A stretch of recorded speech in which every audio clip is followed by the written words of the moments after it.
Hey guys, tonight we're stepping into the secretive, seductive world of Japanese courtesans. Women who were far more than just entertainers. They were artists, elite companions, masters of intrigue, and sometimes survivors of unimaginable pressures. But one subject rarely discussed is what happened when these high-ranking courtesans got pregnant. From secret abortions to bizarre herbal remedies, and even chilling rituals whispered about behind closed doors, their methods were often as shocking as they were heartbreaking.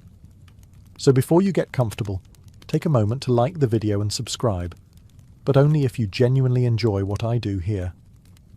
And let me know in the comments where you're tuning in from and what time it is for you. It's always fascinating to see who's joining us from around the world.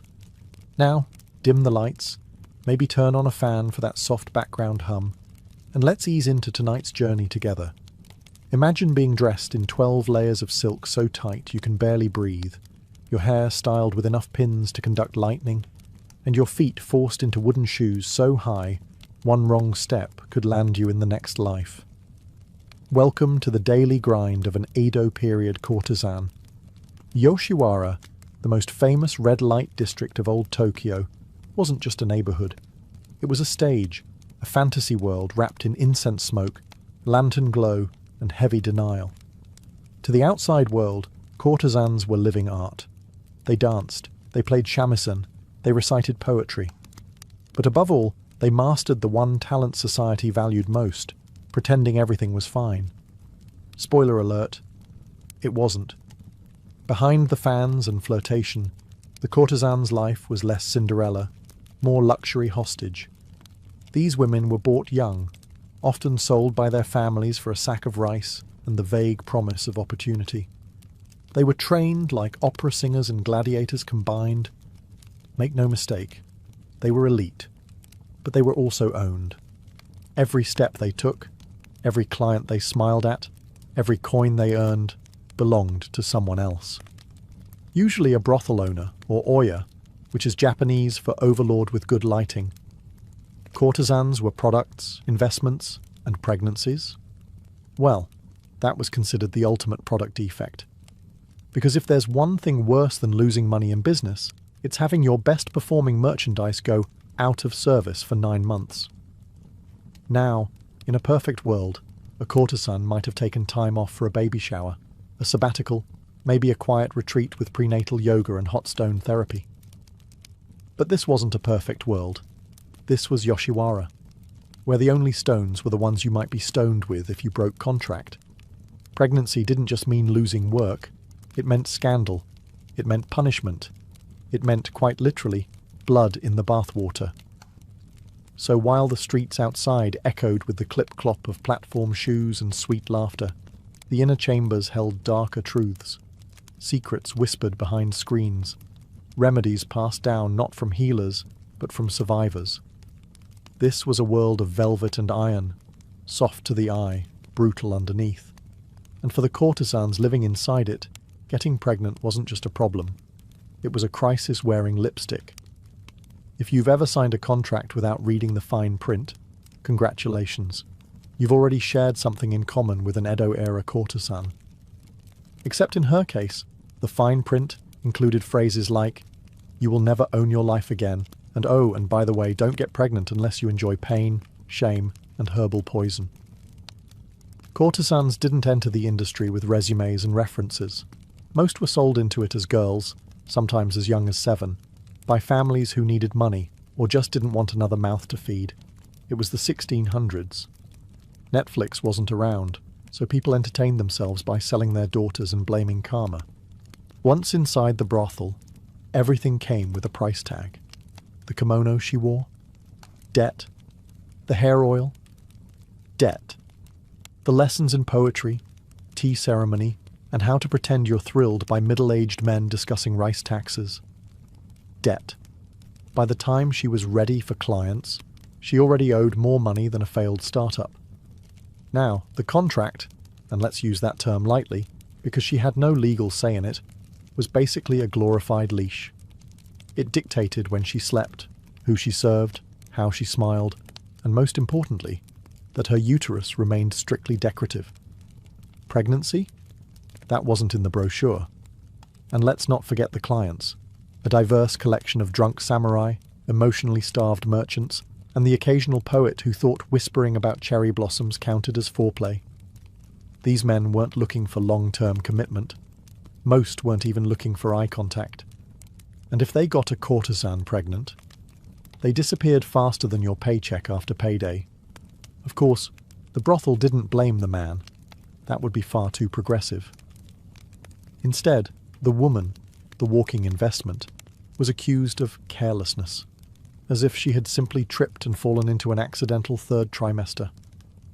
In some establishments, even the suspicion of pregnancy was enough to get a courtesan reassigned to the bottom rung, the clients with fewer teeth and more complaints. Or worse, she'd be locked away until the problem resolved itself. You see, this wasn't just about sex. It was about control, reputation, and money. And babies?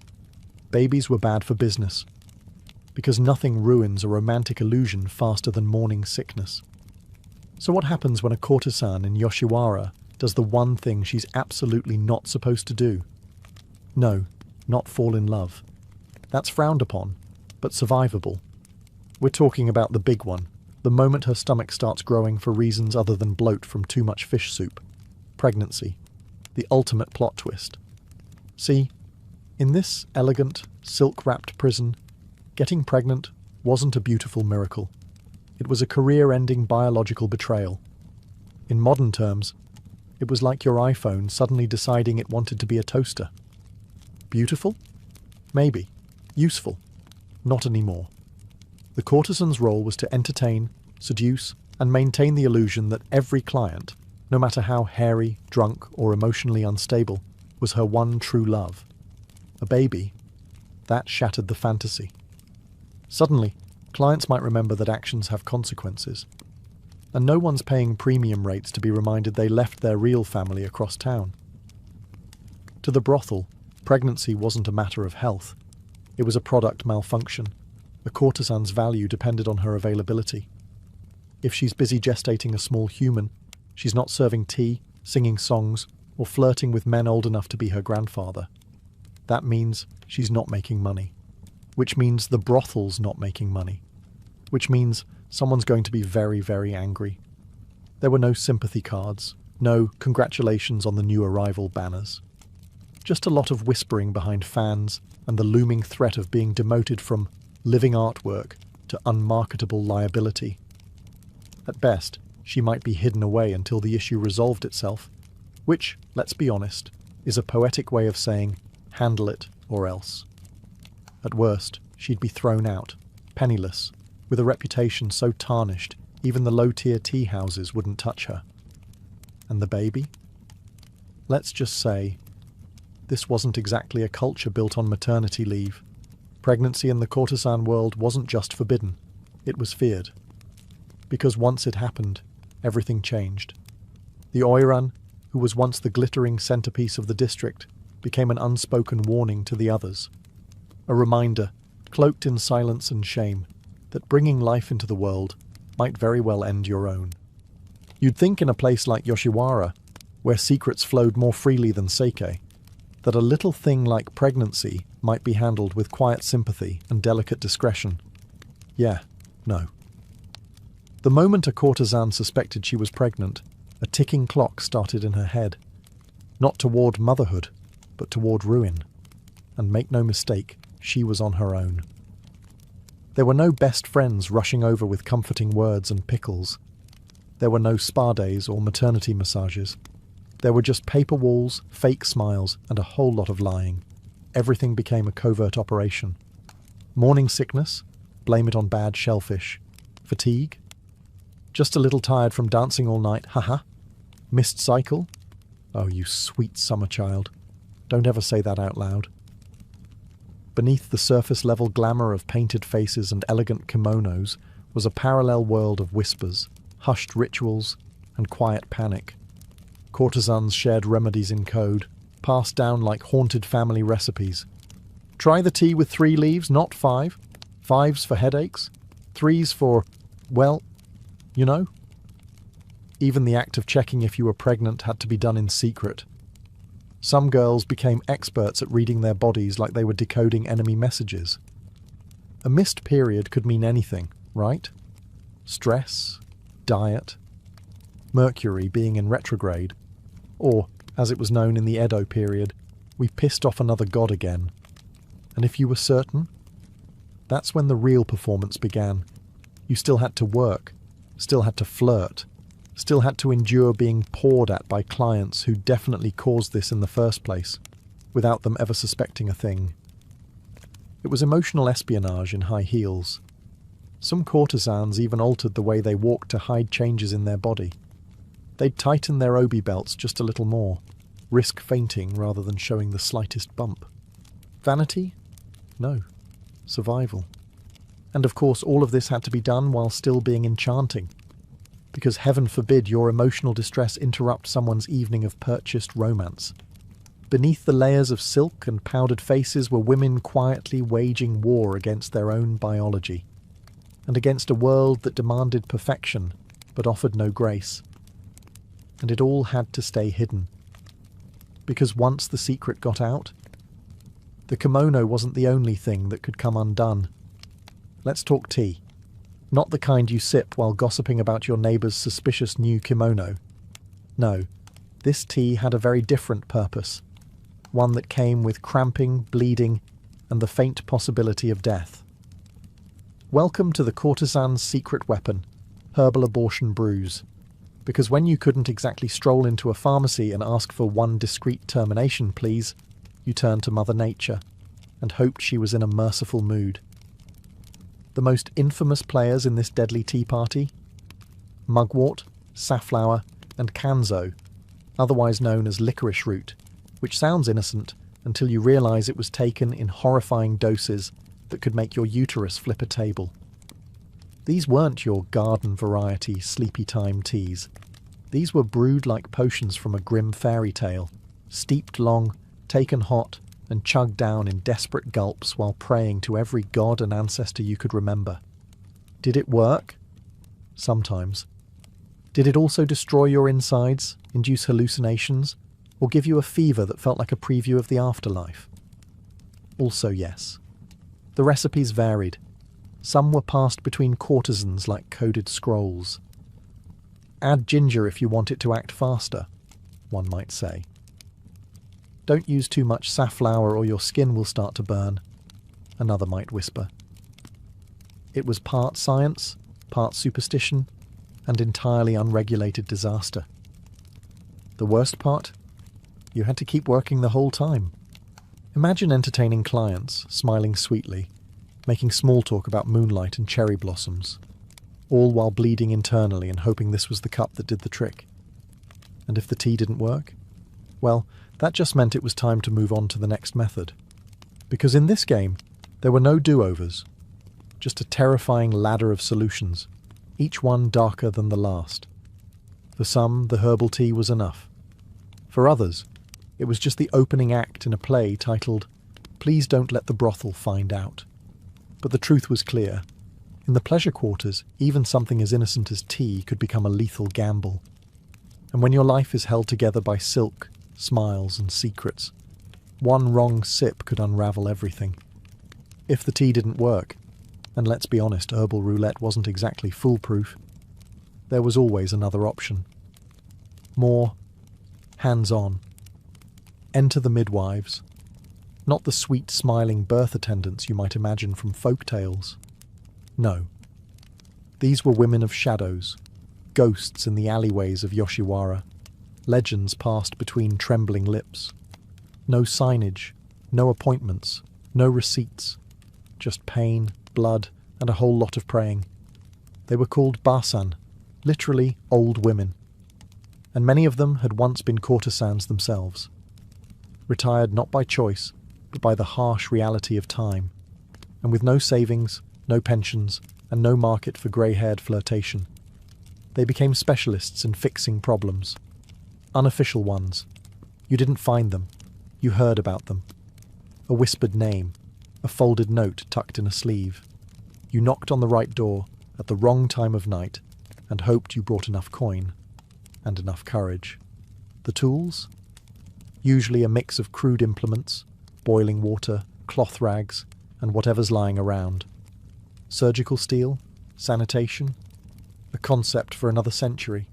No anesthesia, no aftercare. Just grit your teeth and hope the gods are too busy to notice.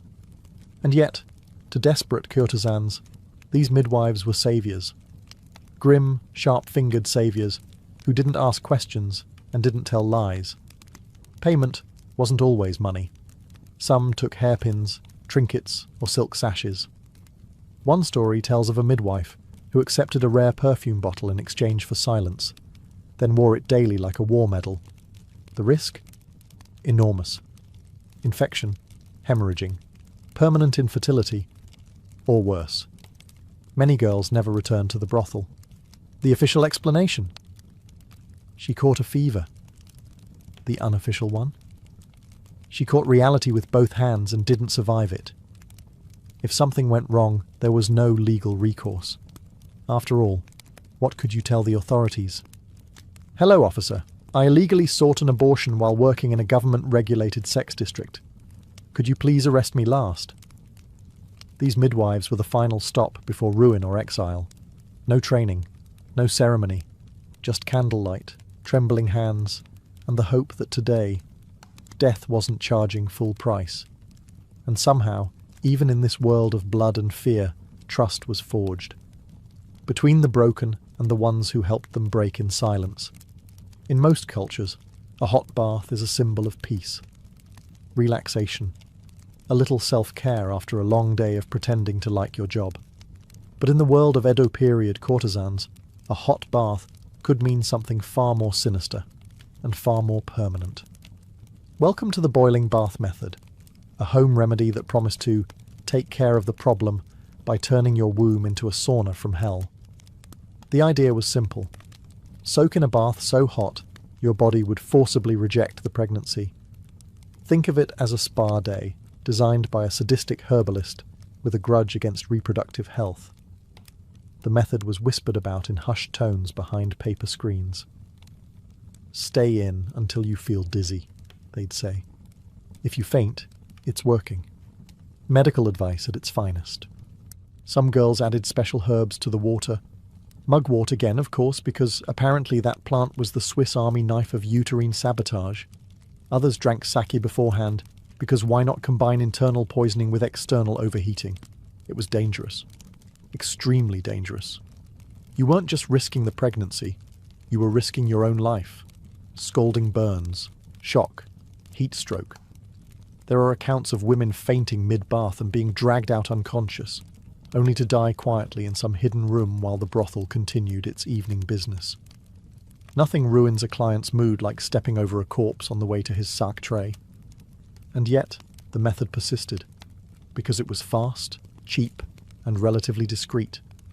No tools, no midwife, just water, willpower, and a very high pain tolerance. The courtesans were told to breathe through the pain, to stay calm, to keep quiet, even while their bodies boiled from the inside out. Also, the brothel wouldn't lose its best moneymaker. Because nothing screams customer service like telling a girl to self-harm quietly in the back room. If the bath worked, the pregnancy ended. If it didn't? Well, there were always darker options. In a world where a baby could cost you your status, your contract, or your life, a near-fatal bath wasn't extreme. It was just another Tuesday. When herbal teas failed and boiling baths didn't quite do the trick, courtesans turned to another time-honoured technique in the ancient art of pretending everything's fine. Tight binding. The idea? If you wrap your abdomen tightly enough, maybe, just maybe, you can squeeze the baby out of existence. Or at the very least, hide it long enough to avoid a scandal and a demotion to the drunk uncles and smelly merchants clientele tier. Enter stomach binding. Known as harobi, it was basically a DIY womb corset. Long strips of cloth were wrapped again and again around the lower torso until the courtesan resembled a very glamorous sushi roll, one holding in something she desperately didn't want to deliver. Of course, there were problems. Minor things, like breathing, and digestion, and that pesky little issue of internal organ compression. But in the pleasure districts, comfort was always optional. Image was everything. Some courtesans bound themselves so tightly they could barely sit down, let alone dance, pour tea, or carry on a conversation about the beauty of the cherry blossoms.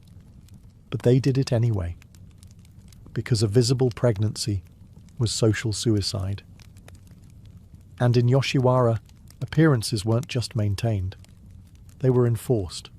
The courtesans became experts at posture control. Standing up straight wasn't about elegance. It was about keeping pressure on the womb. Slouching meant loosening the bind. Loosening the bind meant discovery. Discovery meant doom. Some even slept with the binding still on, as if constricting their midsection 24/7 would convince the fetus to rethink its life choices and quietly back out. It didn't, of course, and binding didn't stop the pregnancy.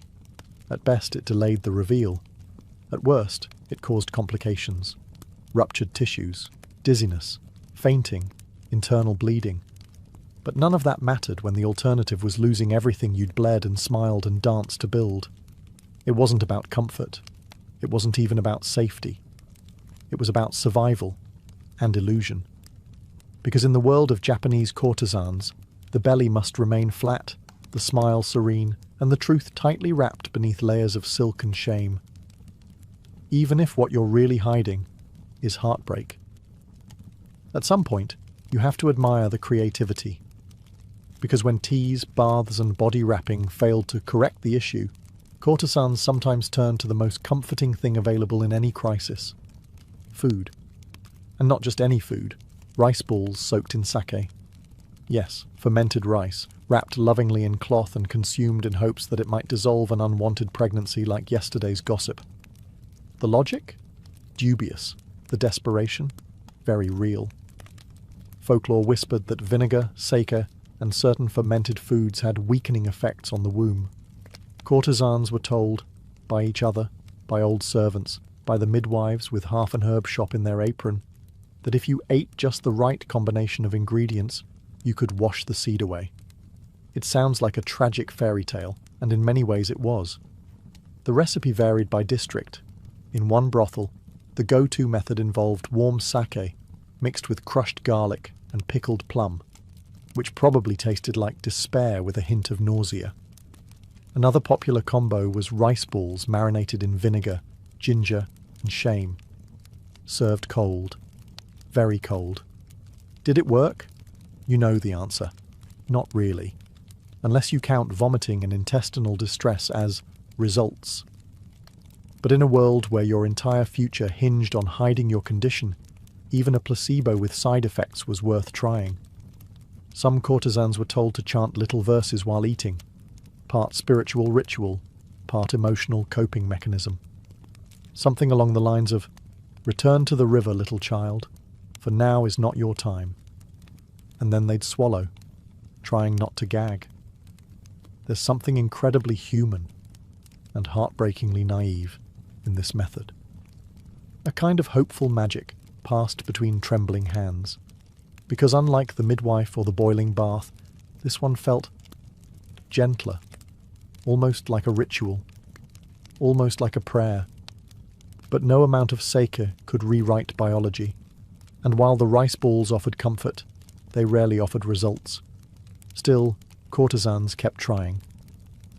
Because when your body isn't your own, and your choices are limited to pain or secrecy, sometimes the only power you have left is believing in something.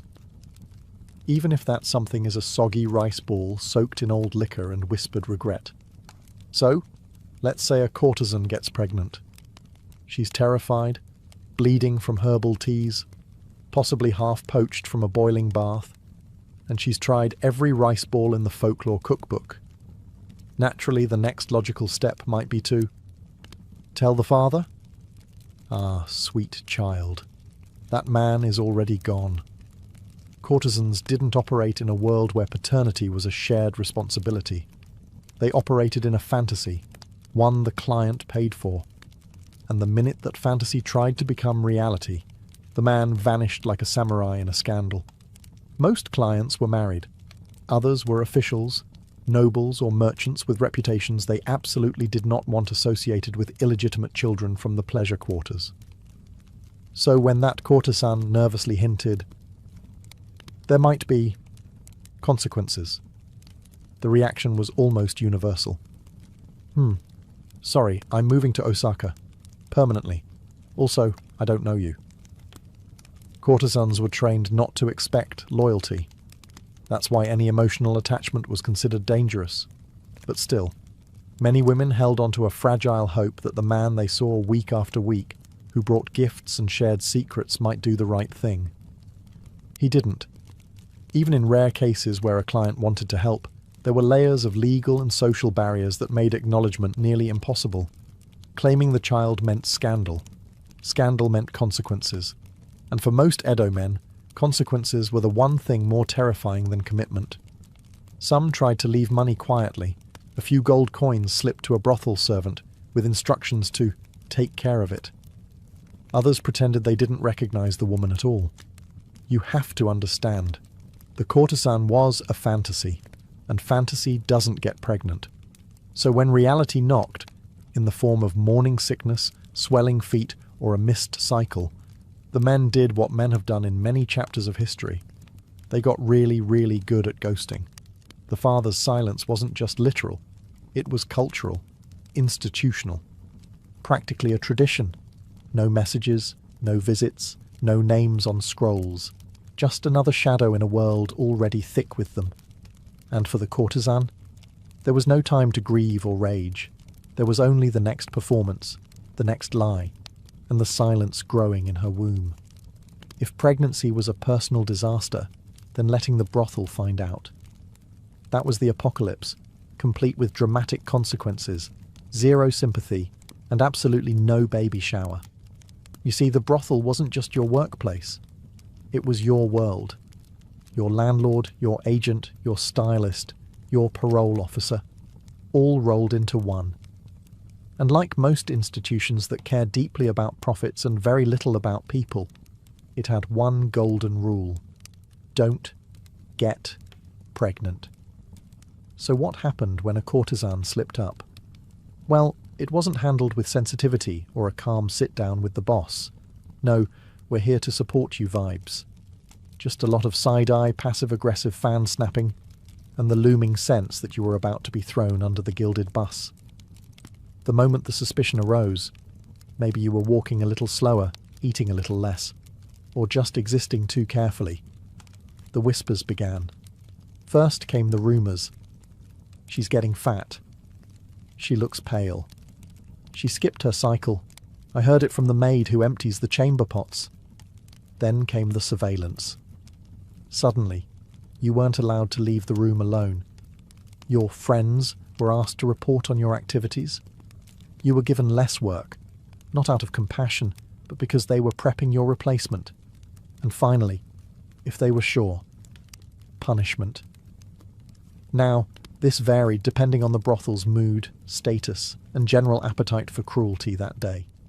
Some demoted the courtesan to the lowest ranks, forcing her to serve the roughest, drunkest, least hygienic clients imaginable.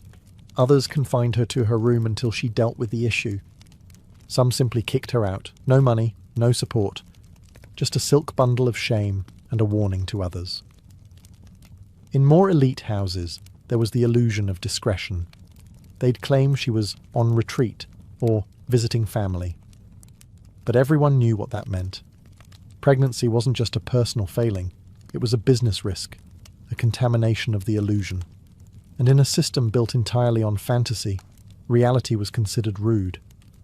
So when the brothel found out, there were no tears, no hugs, just cold calculations, and the slow, quiet erasure of a woman who broke the one rule everyone pretended wasn't already broken. When you've tried every tea, choked down the vinegar rice balls, nearly boiled yourself like an overseasoned dumpling, and the brothel's starting to look at you like a faulty lantern, you've got two options: confess and face the consequences. Run like hell. And some courtesans chose exactly that. They disappeared. In the districts, they were branded nijejoro, runaway prostitutes, a term that translates roughly to, she messed up the fantasy, Now go fetch her back. Because running away wasn't just frowned upon, it was illegal. You were property. And when property walks out the door with a baby on board, the brothel takes it personally. But that didn't stop them. Some courtesans fled in the dead of night, disguised in plain robes with their hair undone, abandoning their ornate identities the way a snake sheds its skin. They slipped through alleyways, rode carts meant for laundry, or hid inside barrels. Yes, really, barrels. It was dramatic, dangerous, and desperately cinematic. Where did they go? Anywhere that didn't require perfume and pretending. A cousin's farm, a mountain shrine, a fishing village where no one asked questions unless you stole their sake. Places where the name Yoshiwara didn't open doors. It closed them. Not everyone made it. Some were caught, dragged back and punished publicly, both as a warning and a morale booster for the rest of the staff. Look what happens when you act like you have free will. Others disappeared so completely they became urban legends. Did you hear about the Oiran who ran off to become a nun? They say one lives in the hills now, reading fortunes and raising her child like a ghost. But running wasn't freedom. It was just a different kind of cage. One where you traded makeup and money for silence and survival. And yet, for many, it was the only choice that still felt like a choice. Because when your entire world is painted in rules and red lipstick, the scariest thing isn't leaving. It's staying.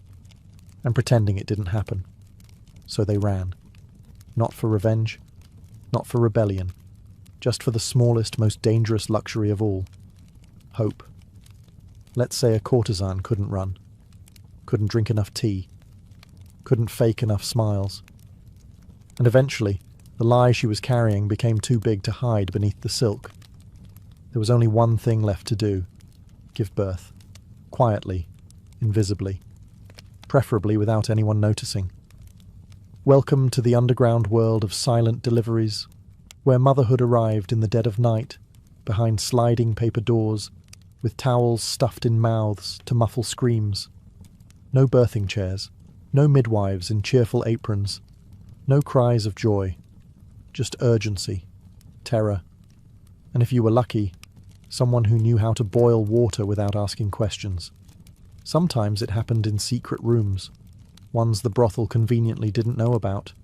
Other times, it happened in storage closets, behind drapes, or even outdoors under cover of darkness. Because nothing says beautiful miracle of life like squatting behind a bathhouse with a handkerchief in your teeth.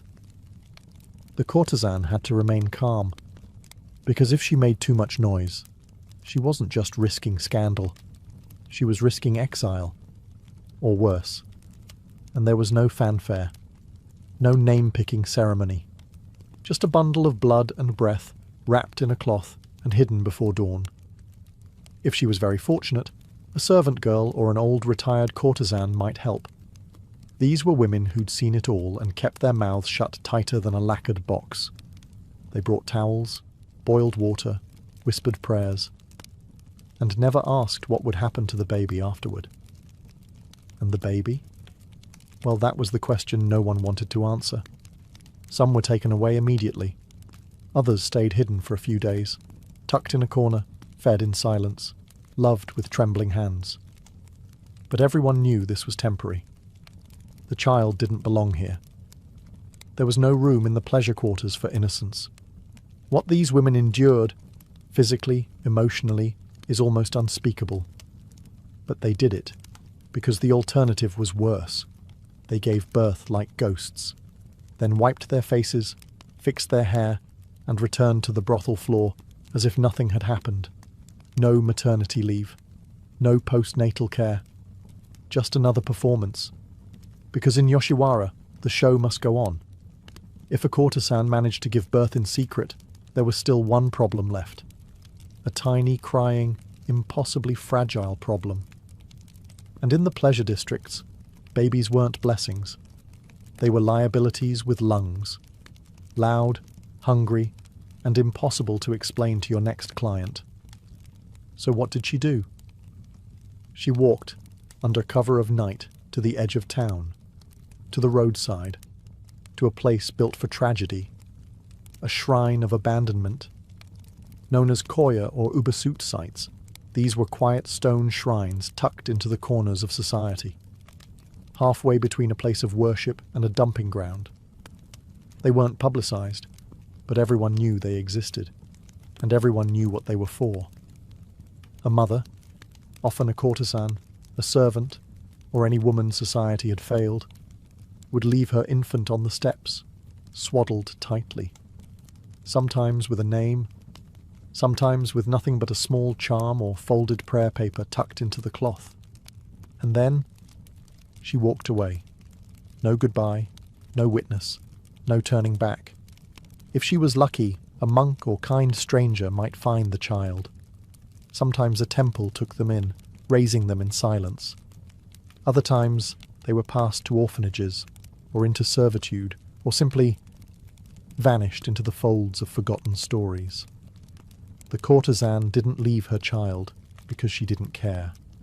She left it because there was no other path. The brothel wouldn't allow children. The law offered no protection. And even if she ran, what future could she offer a baby while hiding from bounty hunters with nothing but a comb and a blood-stained obi? So she did the unthinkable, not out of cruelty, but out of love, twisted by desperation. Some shrines were said to be haunted. Locals claimed they heard crying at night, not from the babies but from the women who left them. Echoes of regret carved into the wind like invisible gravestones. It wasn't just a shrine. It was an altar to every dream that never stood a chance. And the worst part? No one ever asked who left the child, because in the floating world of courtesans, everyone already knew. They just pretended not to. In the eyes of Japanese tradition, an unborn or aborted child isn't just a medical footnote, it's a spirit. And in the world of the courtesan, these spirits were everywhere. They were called Mizuko, literally water children. A poetic name for something profoundly heavy. The souls of children who were never born, or who were born and never raised. And no matter how silent the birth, how quiet the abandonment, these spirits didn't simply disappear. They lingered. Mizuko were believed to float between worlds, not fully in the realm of the living, yet not quite passed on either. In many ways, they mirrored the women who carried them. Courtesans, after all, also existed between realities, glamorous but enslaved, adored but discarded, present but unseen. And so a strange kinship formed, one ghost carrying another. Some women were haunted, not just emotionally, but spiritually. It was said Mizuko could cause misfortune, illness, or nightmares if not properly honoured. And the courtesans, who had no freedom in life, sought freedom for their unborn, in death. That's where the Mizuko Kuyo came in. A secret ritual, a whispered apology, a kind of emotional exorcism dressed in prayer beads and incense. The ceremony was small, sometimes held at a quiet temple outside the district, sometimes performed in private, late at night, with only a flickering lantern and trembling hands. Offerings were left. Baby toys, flowers, little red bibs tied around Jizo statues, the Buddhist guardian of children and travellers. Courtesans couldn't raise their children, but they could ask the gods to protect them. It was the only parental act they were allowed, and it was heartbreaking. Imagine lighting incense for the child you never got to name, whispering, "I'm sorry," not because you didn't love them, but because you did, in a world that didn't give you room to show it. Some came back again and again, year after year, unable to forget. Others visited once, and never returned, too afraid to reopen the wound. But all of them carried it. Because even in a world built on forgetting, some memories refused to drown. Mizuko weren't just spirits, they were reminders that love existed, however briefly, even in the darkest corners of silk and shadow. In Yoshiwara, the pleasure district was always loud. Laughter echoed down lantern-lit alleys. Music floated through the sliding doors. Perfumed clients shouted about love they didn't mean. Courtesans giggled, poured sake, and told 100 lies an hour, all for the price of illusion.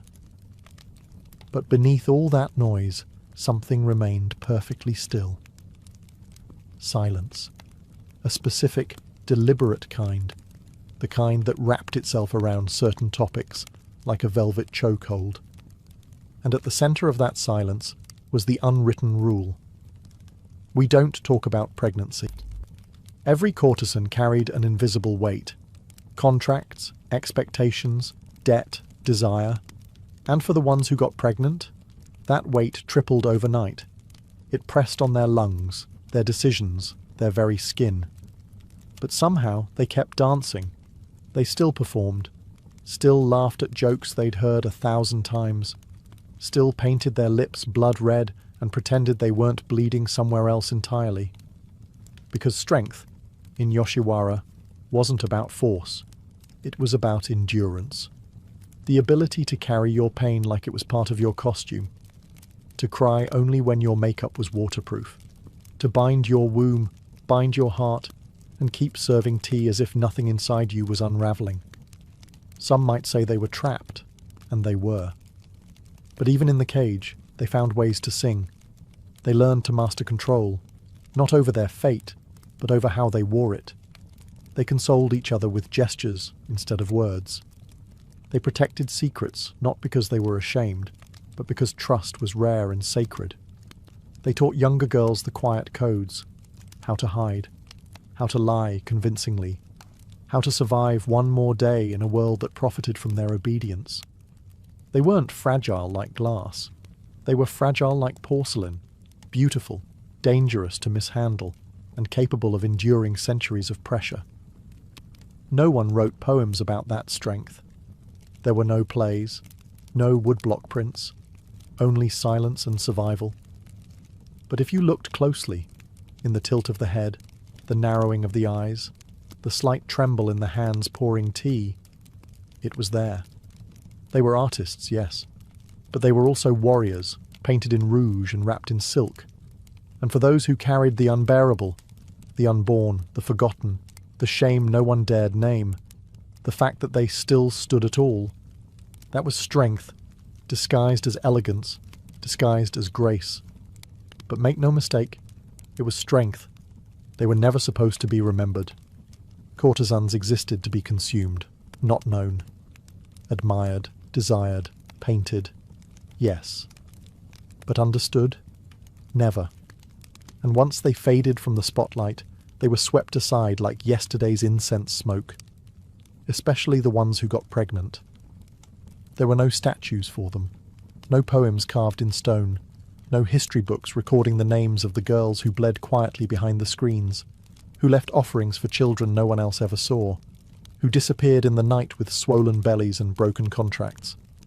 But they existed, and they mattered. Behind every fan flutter and practiced laugh was a human being surviving the impossible. They carried beauty like armour and shame like a shadow. They were punished for wanting love, exiled for making life, and buried in the footnotes of history like an inconvenience. And yet, they still found ways to fight. Not with swords, not with speeches, but by enduring, by holding on to moments of kindness in a world designed to forget them, by protecting each other in small, defiant ways, a whispered warning, a smuggled remedy, a silent prayer at a shrine that smelled of old moss and ghost stories. Remembering them isn't just about justice, it's about truth. It's about pulling back the silk and acknowledging what was really there all along. The heartbreak, the resilience, the quiet rage of women forced to choose between survival and self. They weren't weak. They weren't shameful.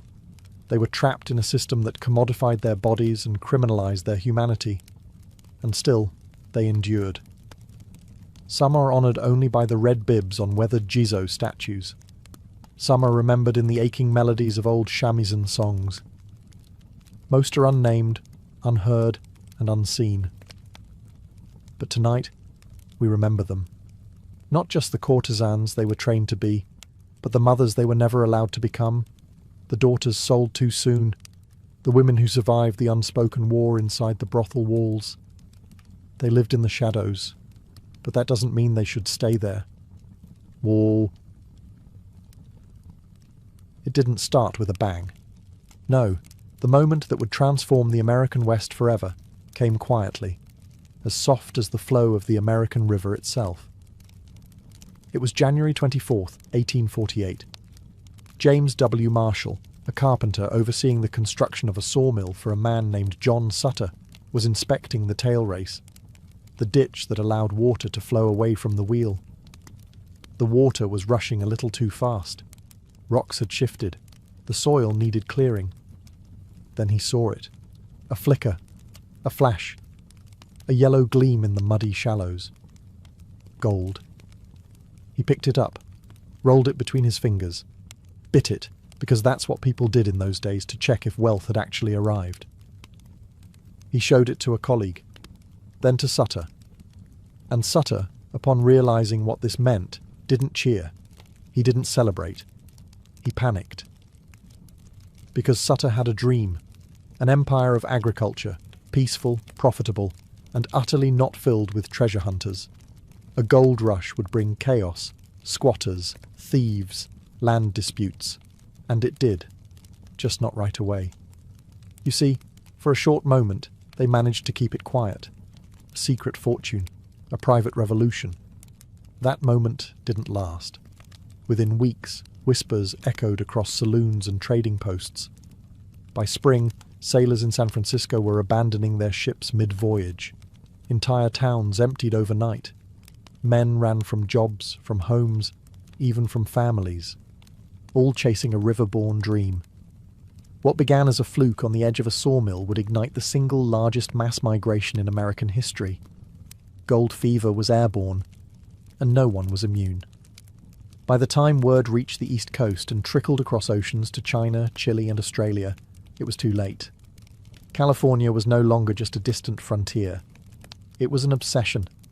And all because one man saw a glimmer in the dirt.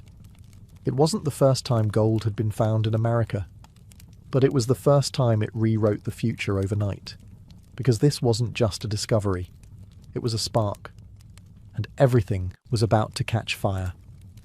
By the time 1849 arrived, California was no longer a distant rumour. It was a magnet, and the world was iron. Tens of thousands of people, mostly men, were on the move. From New York to New Orleans, from London to Lima, from Canton to Cape Horn, the rush had begun. They came on foot, by wagon, through blistering deserts and over ice-choked mountains. They came on ships that rounded the tip of South America, months at sea, just for the chance at a golden miracle.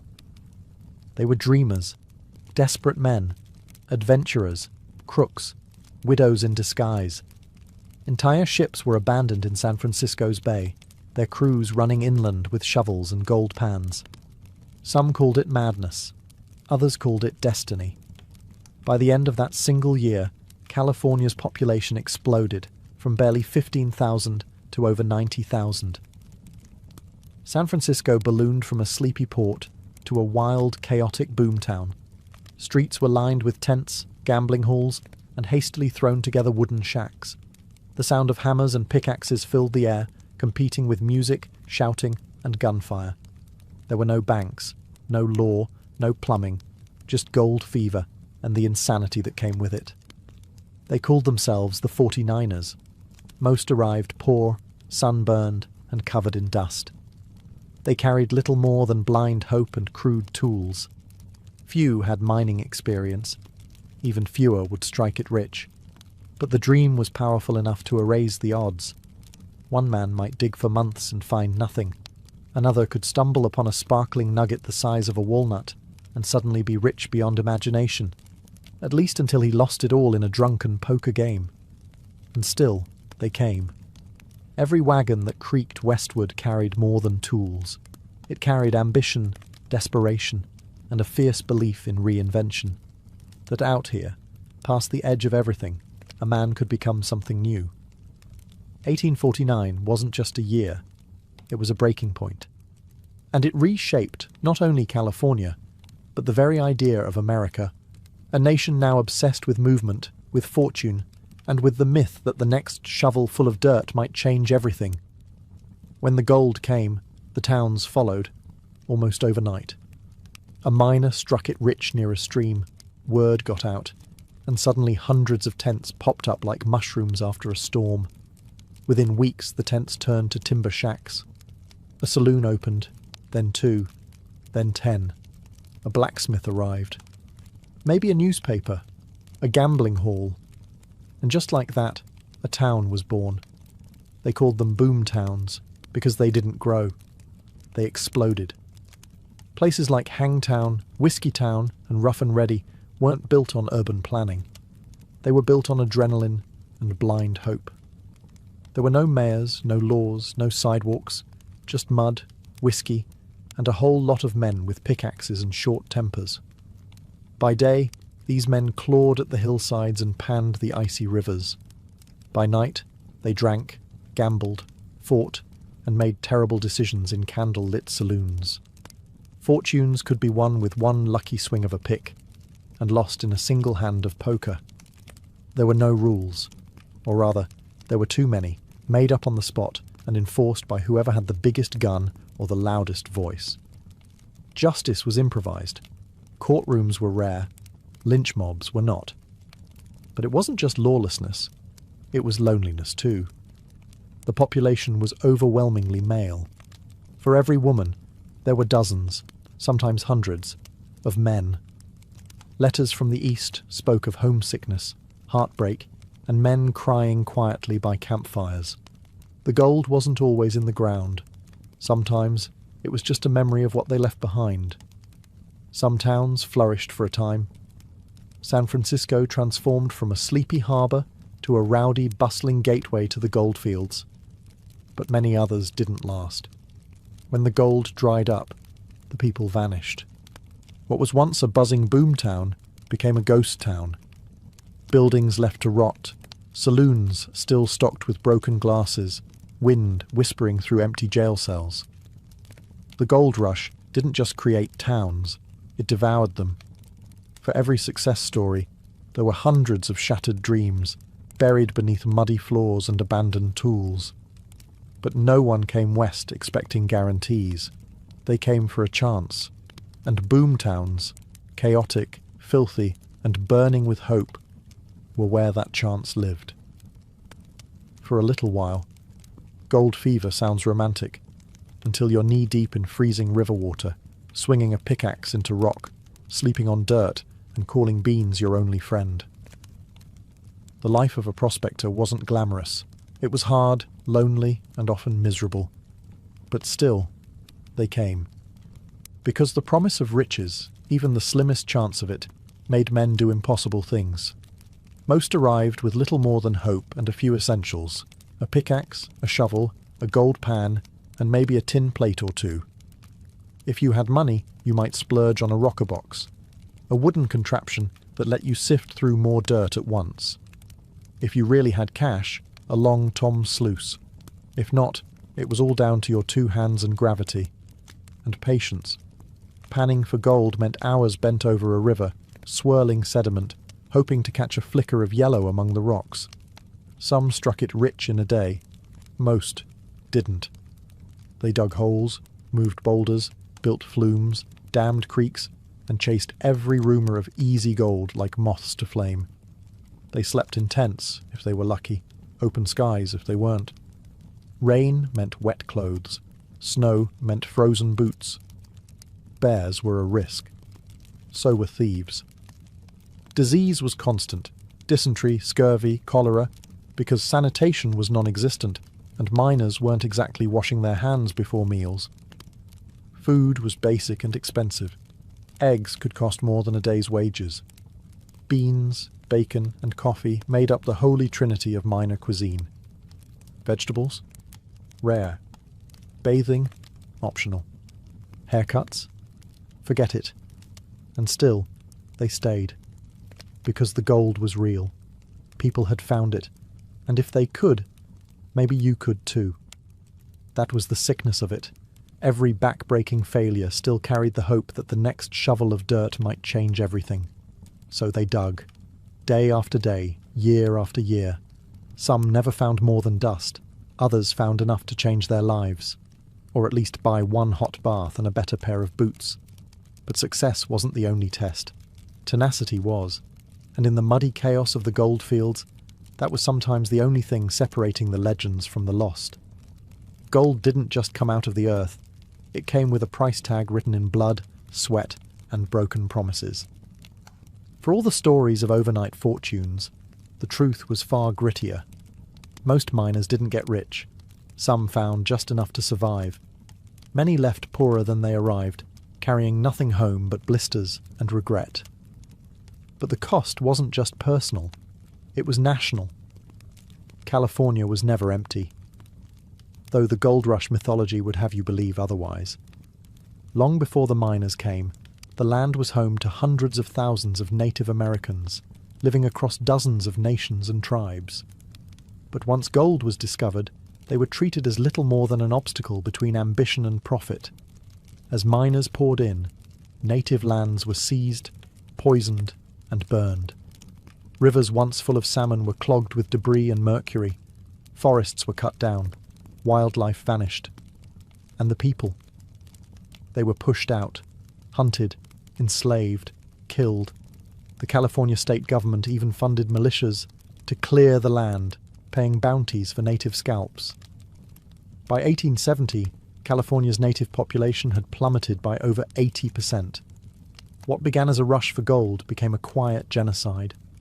But native tribes weren't the only ones who paid.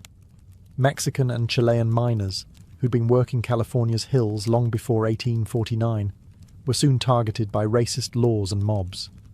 Chinese immigrants, who arrived in waves hoping to earn a better life, were taxed heavily and driven out of claims by violence. Black miners, both free and enslaved, faced legal and physical threats every step of the way. Even white miners fought among themselves. Claims were stolen, camps erupted in gunfire, fortune created friction, and everyone believed they deserved the prize. Gold brought chaos. It twisted morals. It rewrote values. Men who once believed in family, law, and church found themselves bribing, lying, stealing, sometimes killing, all for a glint in a pan. Because once you saw gold, really saw it, your soul never quite looked the same again. The gold rush wasn't just an event. It was a fever, a transformation. And for every ounce pulled from the ground, something else was buried deeper. Justice, peace, community, or conscience. Gold may have glinted in the rivers, but justice? That was a little harder to find. In the early days of the California gold rush, there were no real laws. California wasn't even a state yet. It was a lawless, rapidly changing frontier where a man's wealth, or the size of his revolver, often decided right from wrong. And so, the miners made up their own rules. They formed what were called mining codes, loose agreements about claim sizes, boundaries, and behaviour. If someone broke the rules, they were brought before a jury of their muddy, exhausted peers. But fairness was relative. He stole my shovel, might get you a warning. He found a nugget on my land, might get you hanged. Yes, hanged. Vigilante justice became the norm. There weren't enough sheriffs, so towns formed vigilance committees. These were self-appointed enforcers, quick to punish and rarely interested in trials. Suspects could be whipped, run out of town, or tied to a tree with a rope around their neck, often without evidence. And saloons. They weren't just places to drink. They were courtrooms, gambling halls, and sometimes execution grounds. A drunken insult could escalate into a shootout. A lost card game might end in murder. Gunsmoke and lawlessness danced side by side beneath swinging lanterns. Theft was rampant. Claim jumping, when someone tried to take over another man's land, could spark all-out war between rival camps.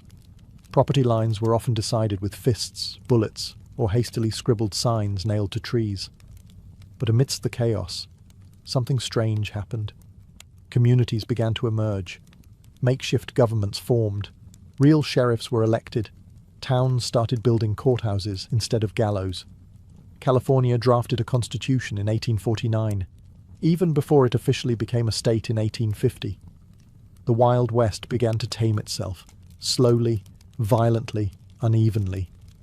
But the scars of that early lawlessness never quite healed, because in the goldfields, justice had always been improvised, and even when the rules arrived, they came too late for many, buried beneath the hills, forgotten in dry creek beds, or swinging from tree branches that once doubled as judges.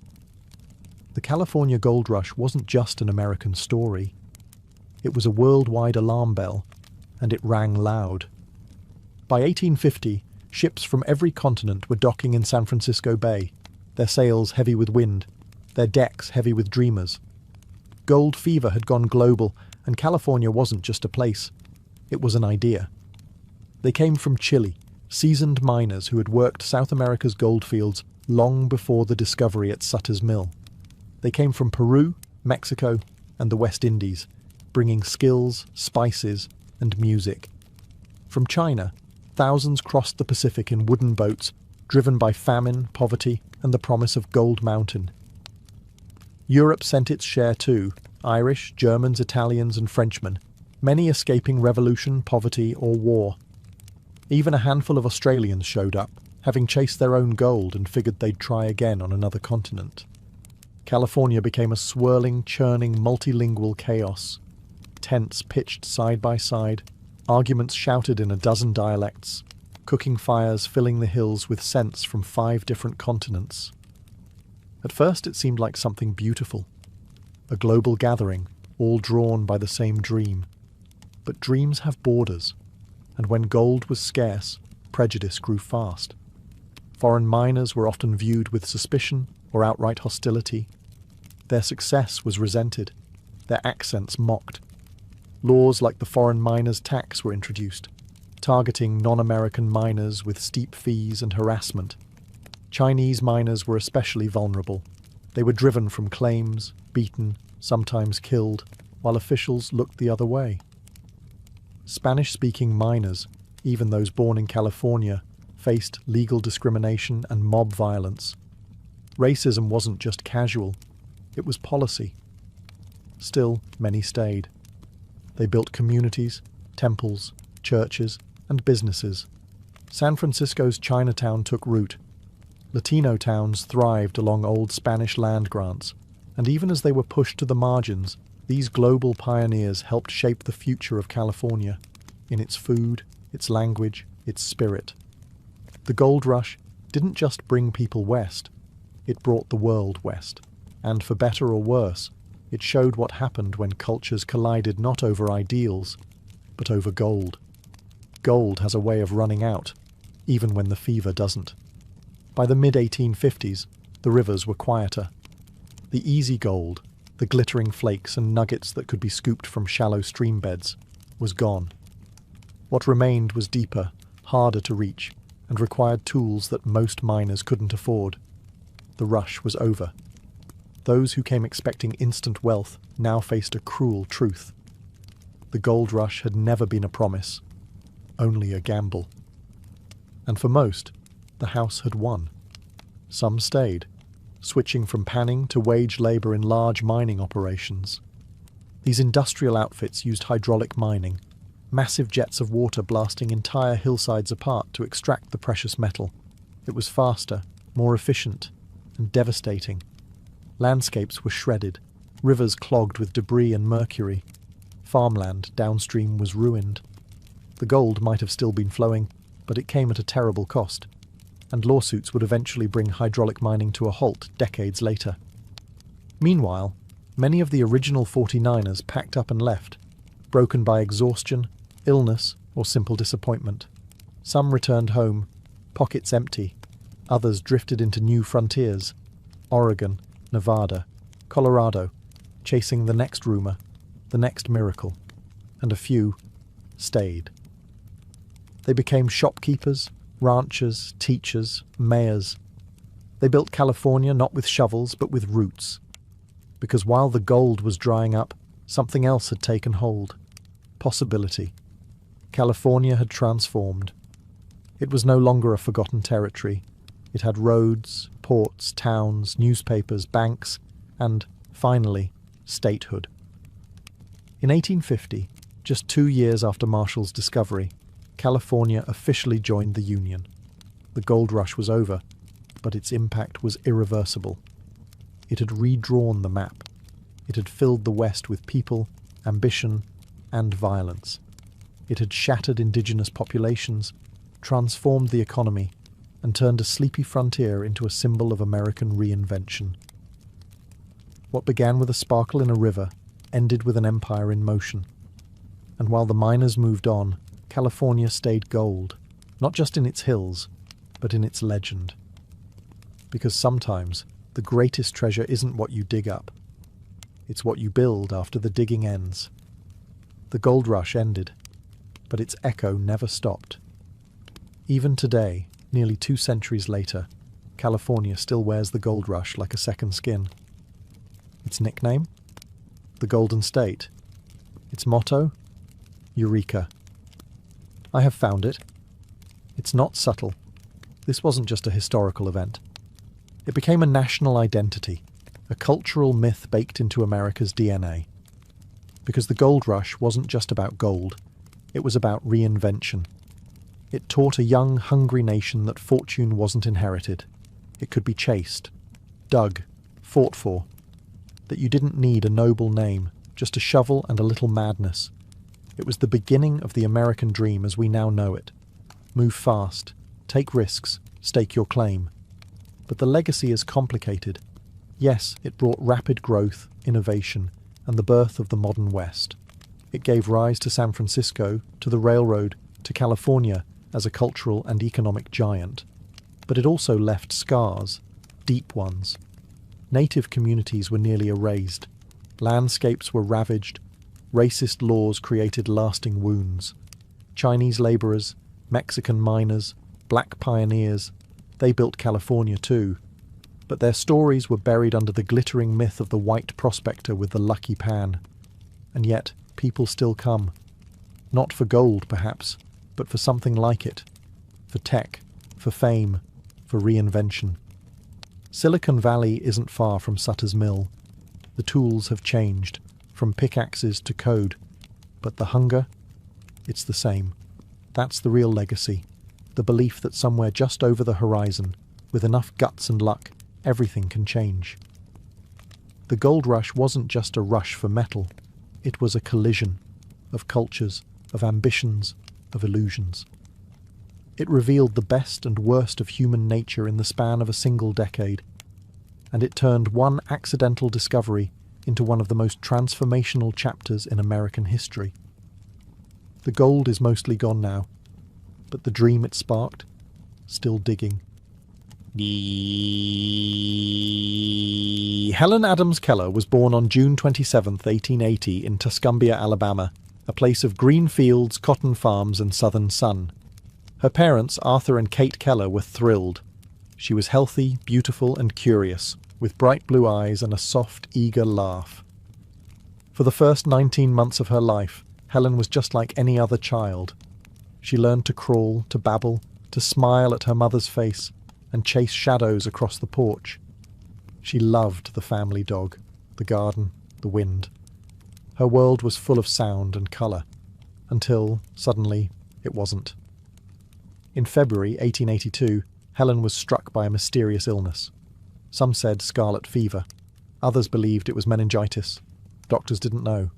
All anyone could do was wait. For days she burned with fever. Her body trembled. Her mother hovered, terrified. And then it broke. The fever passed. Helen survived. But the cost was staggering. She could no longer see, no longer hear.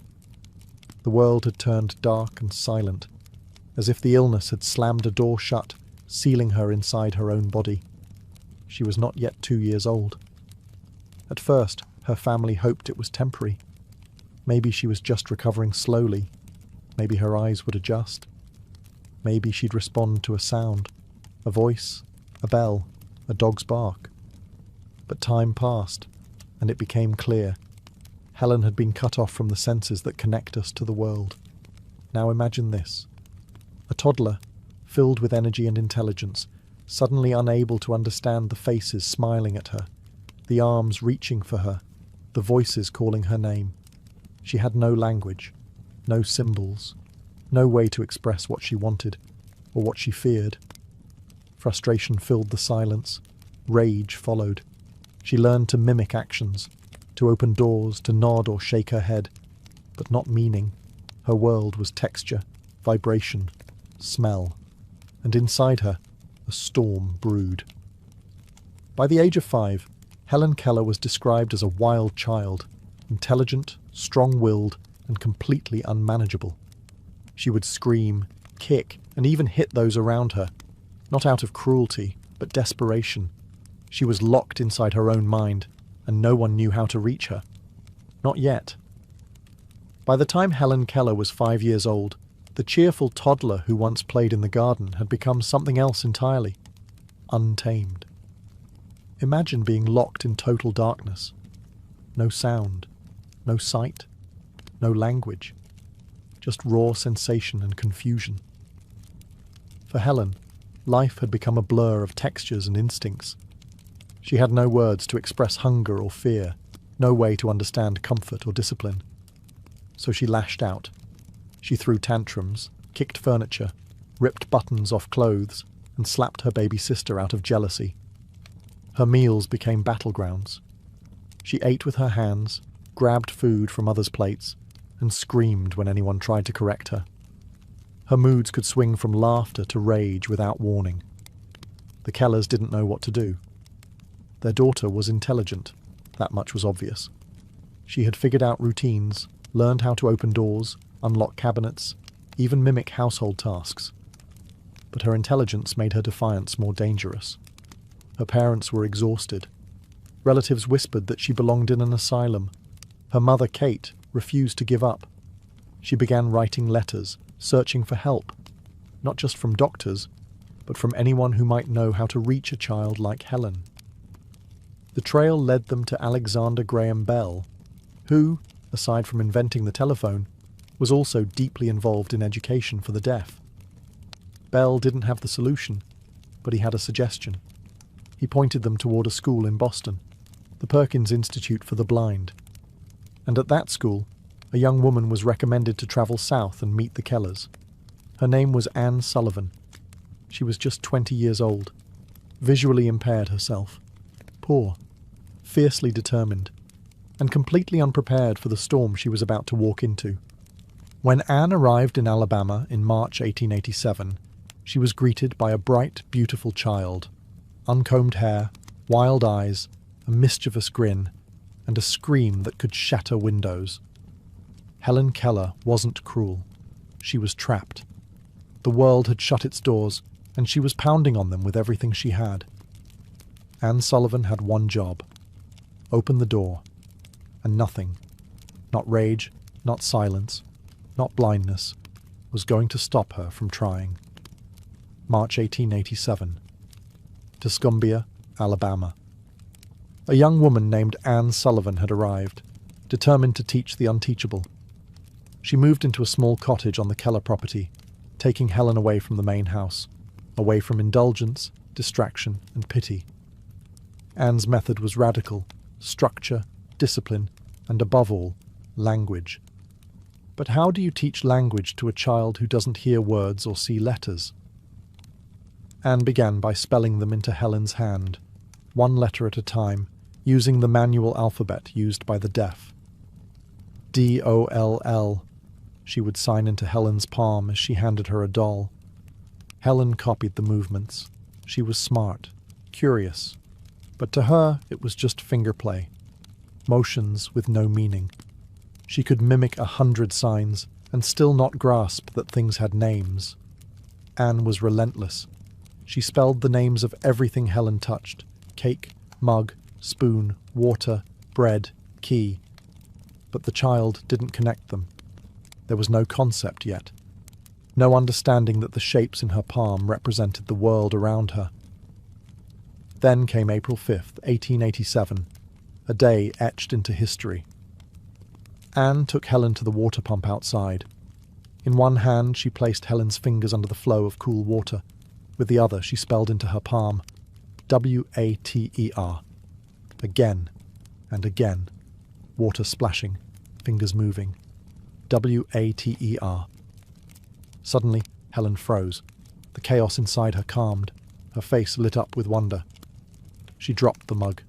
She touched the ground. Anne spelled earth. She touched the pump. Anne spelled pump.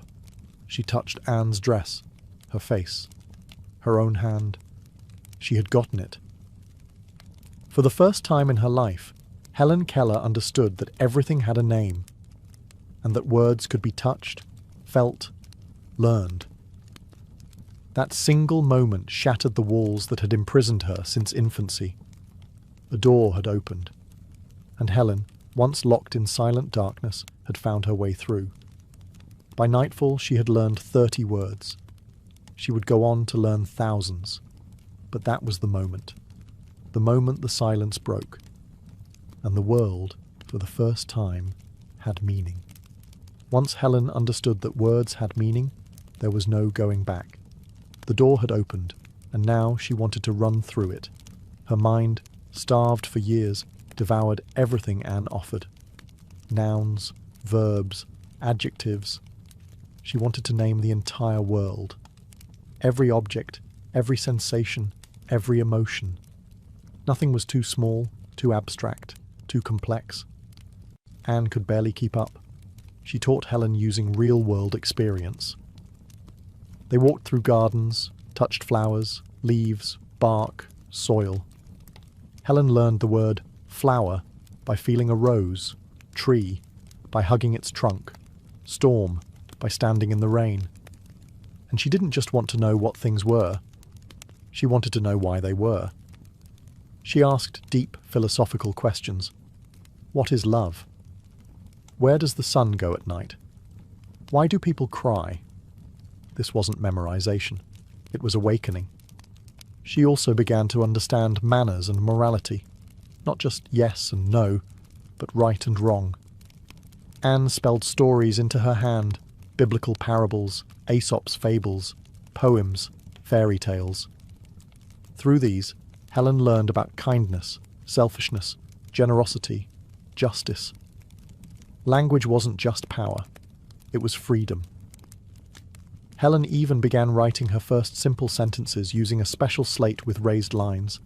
Each word she spelled made her feel more human, more seen. The frustration that had once driven her to scream and break things had transformed into purpose. But none of this happened by accident. Anne Sullivan worked tirelessly, often 16 hours a day, to unlock Helen's potential. She wasn't just a teacher. She was translator, mentor, protector, best friend.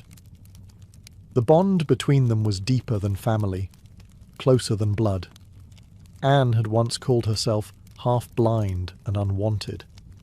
Now she was shaping one of the most remarkable minds in history, and the world began to notice.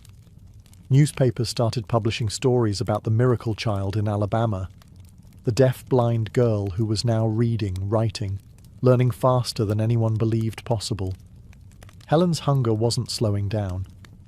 If anything, she was just getting started. Because now that she had a voice, even if it came through fingers, she wanted to speak to everyone. And one day soon, she would. By the age of 10, Helen Keller had already defied expectations. She could read Braille, write full sentences, and communicate rapidly through fingerspelling. She devoured books, memorized poems, and debated complex ideas with her teacher Anne. But it wasn't enough. Helen didn't just want to communicate. She wanted to speak. The idea seemed absurd. She was both deaf and blind. How could she possibly learn to form words she had never heard, shaped by sounds she had never experienced? But Helen wasn't asking for permission. She was asking for instruction. So in 1890, her family sent her to the Horace Mann School for the Deaf in Boston. There, she met Sarah Fuller, a dedicated speech teacher, who agreed to try the impossible. The method was tactile. Helen placed her fingers on Sarah's lips, cheeks, and throat as she spoke. She felt the vibration of sounds, the shape of the mouth, the movement of the tongue. Then, slowly, painfully, she began to mimic them, letter by letter, word by word. She practiced endlessly, forming syllables in front of mirrors, feeling her own face, repeating each sound dozens of times. Her first word was it. Next came is, I, have. Small steps, giant courage. It wasn't easy. Her voice was difficult to understand at first. Even those closest to her struggled to make out her words. But Helen kept going, because to her, speech was freedom on another level, a bridge to the world she had never truly entered. And every day, her pronunciation improved. Anne was by her side through every attempt, encouraging, correcting, celebrating. Together, they turned what seemed like a miracle into a method. By 12, Helen could speak full sentences. With time, she would learn to give speeches, recite poetry, even engage in lively conversation, though most people still needed an interpreter to understand her clearly.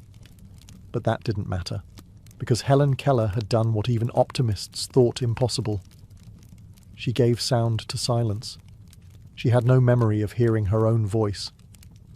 And yet, she had created one, with breath, muscle, and pure defiance. She had found her voice, and she would spend the rest of her life using it. By her mid-teens, Helen Keller had already achieved more than most people expected in a lifetime. But she wasn't content with being a miracle. She wanted to be educated, truly, formally, completely. So she set her sights on something no deaf-blind person had ever attempted: college. The decision stunned people. Some admired it, others mocked it. But Helen didn't care. She enrolled at the Cambridge School for Young Ladies, a prep school for women aspiring to attend Radcliffe College, the sister school to Harvard. It was grueling. Anne Sullivan attended every class with her, spelling entire lectures into Helen's hand, letter by letter, hour after hour. Imagine taking notes when you can't see the blackboard, can't hear the professor, and must absorb every word through touch. Every textbook had to be transcribed into Braille. Every test dictated, word by painstaking word. Helen studied Latin, French, algebra, geometry, philosophy, history, literature. Her days were long, her nights even longer. She often went to bed with sore hands and a spinning mind. There were moments of pure frustration, tears, exhaustion, even doubt. But she never gave up. She was accepted into Radcliffe College in 1900. Suddenly, she wasn't just a student. She was a symbol. Newspapers followed her story. Photographers tried to capture her studying, reading, writing. People wanted to see the blind girl with a mind. But Helen didn't want to be a spectacle. She wanted to learn, not as a novelty, but as an equal. At Radcliffe, she continued her intense studies, even as administrators remained skeptical. Some professors doubted her intelligence. Others found Anne Sullivan's constant presence distracting. But Helen pressed on, proving her intellect over and over.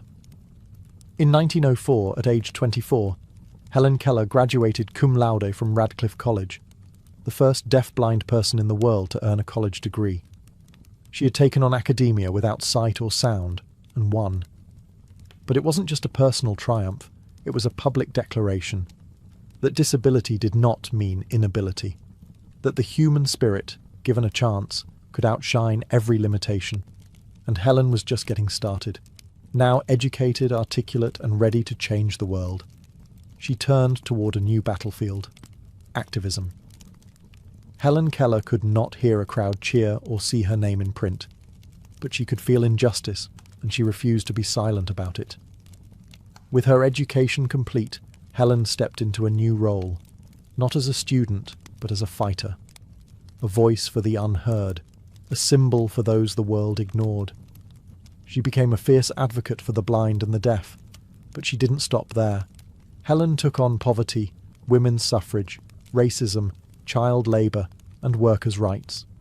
She criticised powerful corporations, supported birth control, and even spoke out against war. People expected a quiet, delicate woman. What they got was a political firestorm. She joined the Socialist Party in 1909, arguing that capitalism was crushing the poor while the rich prospered. This shocked many of her admirers, people who were comfortable applauding her triumph over disability, but weren't ready for her to challenge their bank accounts. When someone accused her of being misled, she replied, "It is true that I am blind and deaf, but I am not blind to social injustice, nor deaf to the cries of the suffering." She gave lectures around the country, sometimes with Anne Sullivan beside her, interpreting her words. She met world leaders, presidents, authors, and revolutionaries. She was blunt, brilliant, and impossible to dismiss. She campaigned for the American Foundation for the Blind, helping to raise awareness and funding across the nation. She testified before Congress, lobbied for Braille books in libraries, and championed equal education for the disabled. And she wrote books, essays, columns, letters. Her pen was a sword, and she wielded it without fear. In the public eye, she was a paradox, a woman who couldn't see or hear, but who saw more clearly than most, and who spoke more powerfully than those with perfect voices. She demanded dignity, not just for herself, but for the marginalized, the voiceless, the forgotten. And though many disagreed with her politics, no one could ignore her presence. Helen Keller had once lived in a world without words. Now, her words were changing the world. As Helen Keller grew older, the world grew louder in its admiration. She had become a global icon, a symbol of courage, intellect, and boundless will. From Tokyo to Cairo, from Washington to Moscow, her name meant something powerful: hope.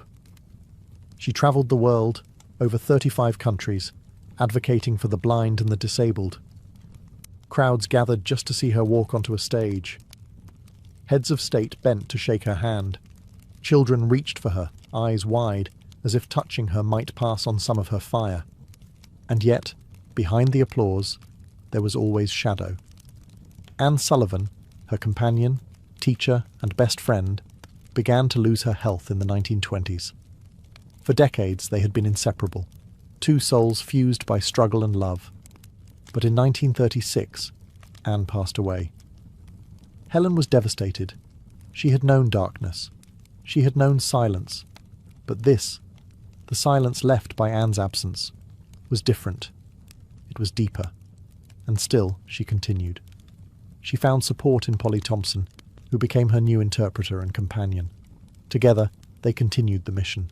Public speaking, fundraising, lobbying, writing. Helen didn't slow down, not even in her 70s. In 1948, she toured Japan after World War II, meeting wounded soldiers, children in ruined schools, and people who had lost everything. Her presence gave them more than comfort. It gave them a glimpse of what survival looked like when everything else had failed. She received dozens of honors, including the Presidential Medal of Freedom, one of America's highest civilian awards. Universities gave her honorary degrees. Foundations were named in her honor. Books and films told her story. But Helen didn't care for trophies. She cared that blind children had books, that deaf adults had jobs, that people who once felt invisible now felt seen. Even as her own health declined in her final years, she continued to write letters, dictate messages, and support causes she believed in. She once said, "Although the world is full of suffering, it is also full of the overcoming of it."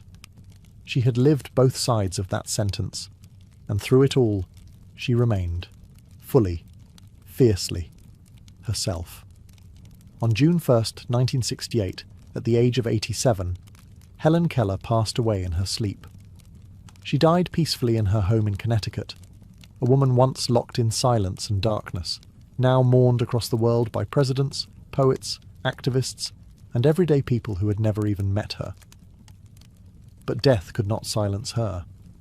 Helen had become more than a person. She had become a force, a symbol of what the human spirit could do when handed the worst and still daring to rise. Born into a world that offered her nothing, no sight, no sound, no voice, she created a life that left nothing untouched. She helped rewrite how people viewed disability. She shattered the idea that blindness meant helplessness, or that deafness meant ignorance. She proved that communication isn't limited to ears or eyes. It comes from the soul. She wrote 14 books, gave hundreds of speeches, and met every US president from Grover Cleveland to Lyndon B. Johnson. She changed laws. She changed institutions. But most of all, she changed minds. Her life wasn't easy, and she never pretended otherwise. She faced illness, rejection, grief, and public criticism. But she never let those things define her. Instead, she defined herself, loudly. She once said, "I am only one, but still I am one. I cannot do everything, but still I can do something." And what she did was reshape history. Today, schools bear her name. Statues stand in her honor. Her books are still read. Her quotes still passed between people in need of strength. And in moments when life feels too heavy, when silence seems too loud, when darkness seems to stretch endlessly, her legacy reminds us. There is always a way through. You may not see it, you may not hear it, but you can be it. Helen Keller never saw a sunrise, she never heard applause, but she taught the world how to listen, and that's a voice that never fades. Long before runways and designer tags, fashion began where civilization did, with sunlight, sand, and the struggle to survive. In ancient Egypt, fashion wasn't just practical, it was sacred. With the Nile as their mirror and the desert as their backdrop, Egyptians draped themselves in linen, light, breathable, and born from the flax that grew along the riverbanks. But it wasn't just about beating the heat. Clothes were spiritual, symbolic. Pharaohs wore finely pleated kilts, golden pectorals, and intricate collars encrusted with lapis lazuli, carnelian, and turquoise. Every colour meant something.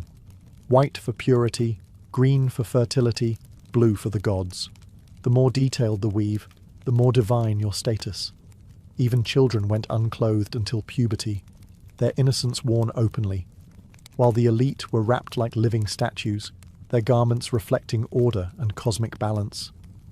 Across the Fertile Crescent, in Mesopotamia, fashion served a similar dual purpose: protection and prestige.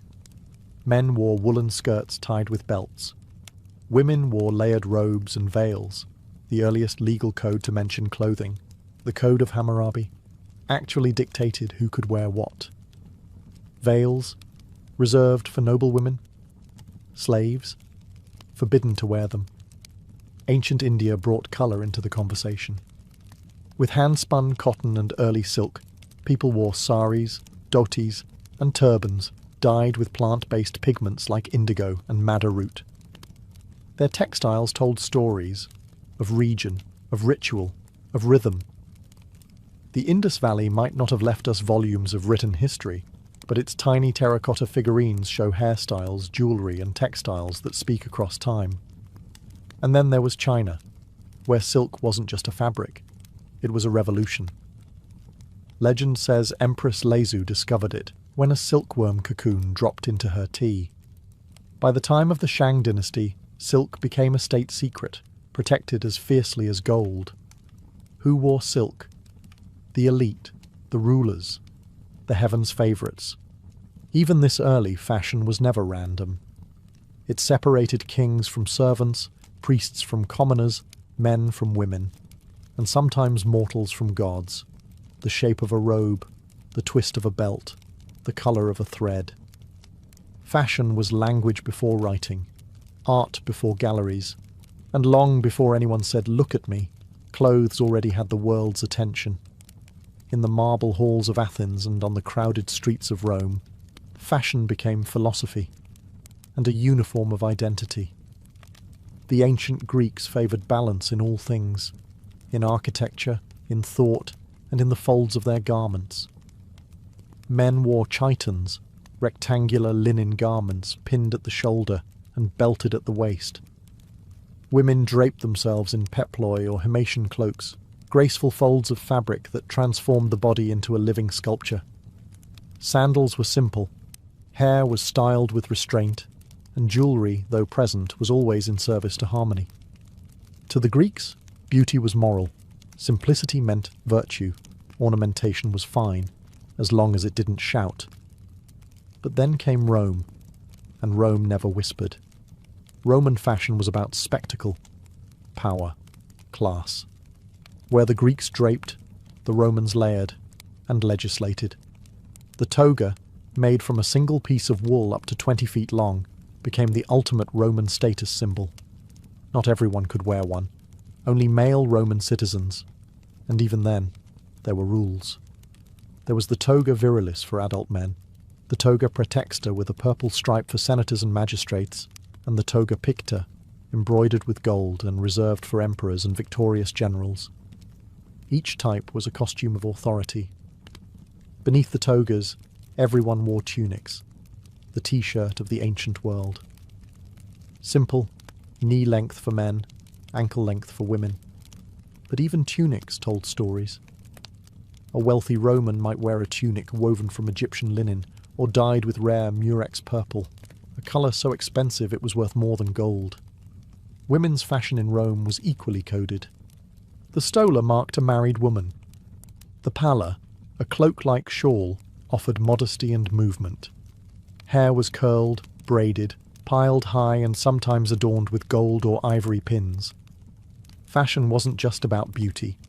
It was a message of fertility, virtue, and social belonging. Even slaves had a fashion role, defined by what they couldn't wear. In both Greece and Rome, clothing didn't just protect the body. It displayed your rank, your role, your citizenship. Every fold, every fabric, every colour was a declaration. You didn't just wear a toga, you wore the state. While Rome wrapped itself in wool and Greece in linen, Asia was spinning something far more luxurious: silk. The Silk Road was more than a trade route. It was a fashion superhighway. Stretching from China to the Mediterranean, it carried not just goods, but ideas, fabrics and styles that would shape centuries of dress. At the heart of it all was China, where silk wasn't just an export. It was a symbol of imperial control. For centuries, the knowledge of silk production was guarded like a state secret. Only royalty and high-ranking officials were allowed to wear the most refined silks, dyed in colours reserved for emperors, like the brilliant, near-mythical imperial yellow.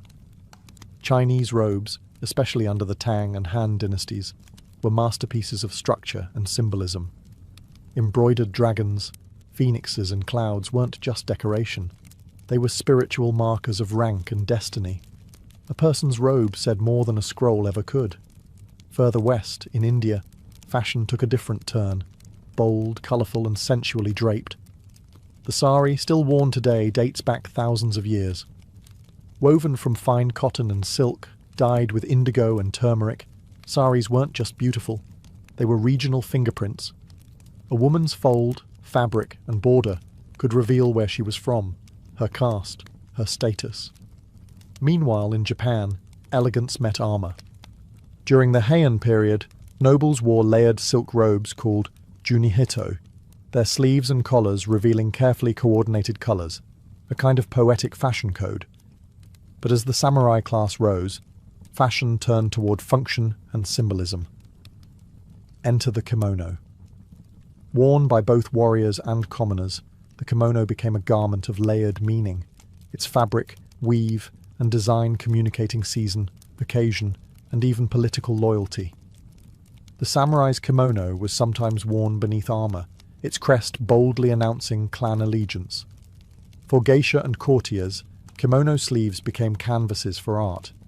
Asian fashion balanced tradition with refinement, restraint with richness. Every pleat, pattern and stitch was deliberate. And as fabrics flowed along the Silk Road, Asia quietly taught the world something vital. That clothing wasn't just about protection or pride, it was culture, sewn into skin.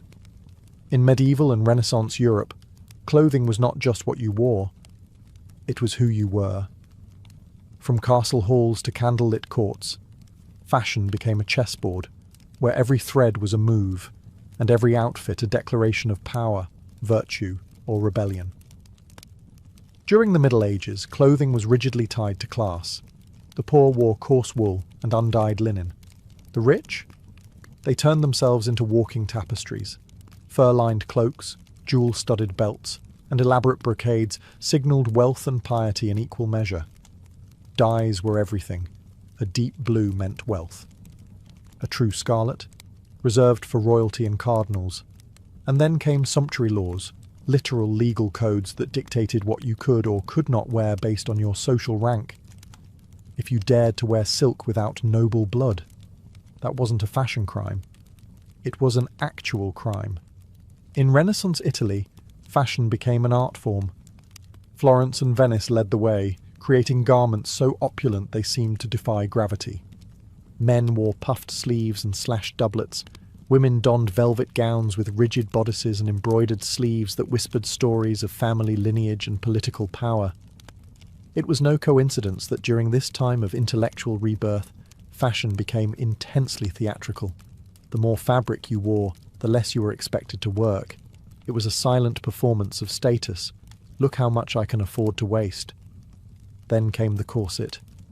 Originally worn for posture and modesty, it evolved into a tool of silhouette control, cinching waists, lifting busts, and eventually becoming a symbol of both feminine elegance and restraint.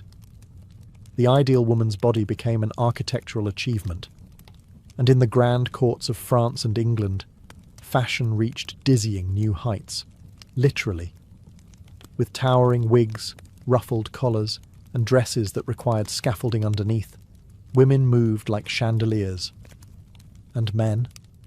Just as dramatic, with tights, jewels, codpieces, and shoes that curled like punctuation marks. Fashion was power.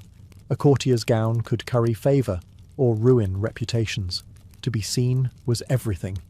To be seen incorrectly, dangerous. In a world of crowns and conspiracies, clothing was armour, not just against the cold, but against irrelevance. By the 17th century, European fashion had become a spectacle of excess. At the French court of Louis XIV, fashion wasn't just a pastime, it was policy. Versailles was a stage, and everyone wore a costume. Men strutted in brocade coats with gold embroidery, lace cuffs, silk stockings, and red-heeled shoes, a signature of the king himself. Their hair? Powdered, perfumed, and piled into towering wigs, often adorned with curls, ribbons, and even miniature ships. Women's dresses were architectural wonders.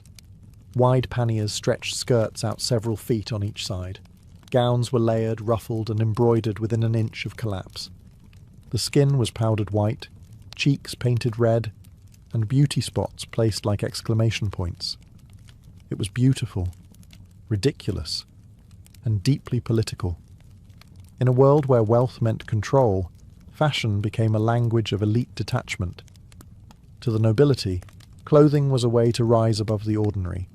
To everyone else, it was a reminder of just how far they had fallen. And then came the French Revolution. In 1789, the people stormed Versailles, not just the palace, but everything it represented. Excess, inequality, silk and satin at the expense of bread. The guillotine didn't just fall on kings, it fell on wigs, heels, corsets. The fashion of the upper class became the uniform of the enemy. Suddenly, simplicity was power. The sans-culotte, or without breeches, proudly rejected aristocratic knee-length trousers. Instead, they wore plain trousers, the clothing of the working class. To wear extravagant clothes during this time wasn't just tone-deaf, it was dangerous. In the wake of revolution, fashion itself became democratic. The classical world was idolized.